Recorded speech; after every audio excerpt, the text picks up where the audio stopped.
Europe 1, les pieds dans le plat. L'histoire vraie ou pas de Pierre Bellemare. Alors c'est une histoire là purement marseillaise. Nous sommes au 19e siècle sur le boulevard Notre-Dame à Marseille. Tout pèlerin souhaitant se rendre à la Bonne Mère se rend compte que monter à pied devient compliqué par les chaudes journées d'été du fait de la pente prononcée pour y arriver.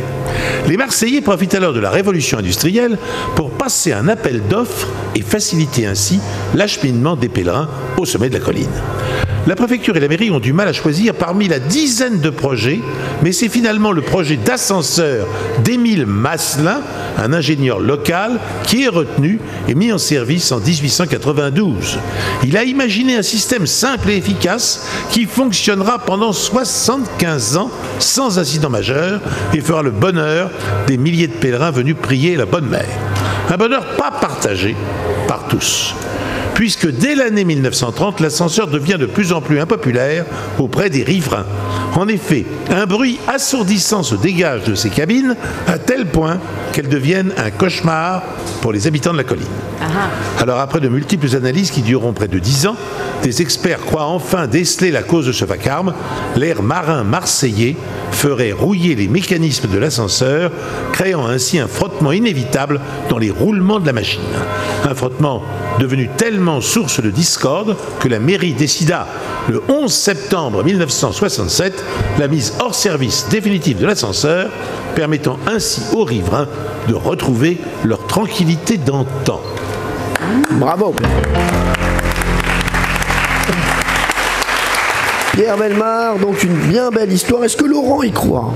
Laurent Kéruzori. Oui. Vous y croyez parce que c'est Pierre Bellemare et que vous croyez à tout ce qu'il dit? Non, je sais qu'il y a eu un ascenseur, une espèce de téléphérique qui arrivait jusqu'à la Bonne Mère, qui a été retiré il y a quelques années, effectivement.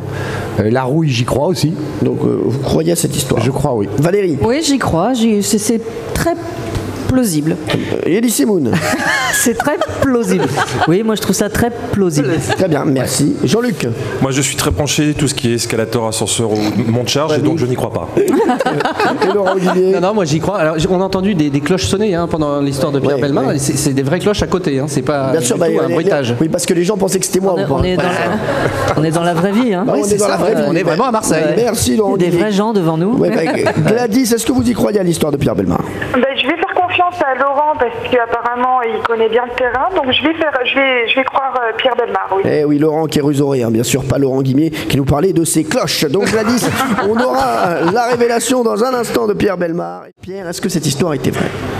Alors, évidemment, l'ascenseur a existé, tout ça est vrai, il s'est arrêté en 67, tout ça est absolument vrai, mais la raison n'est pas du tout celle que j'ai indiquée. Car j'ai indiqué cet ascenseur rouillé qui fait beaucoup de bruit et c'est pour ça qu'on l'arrête, pas du tout.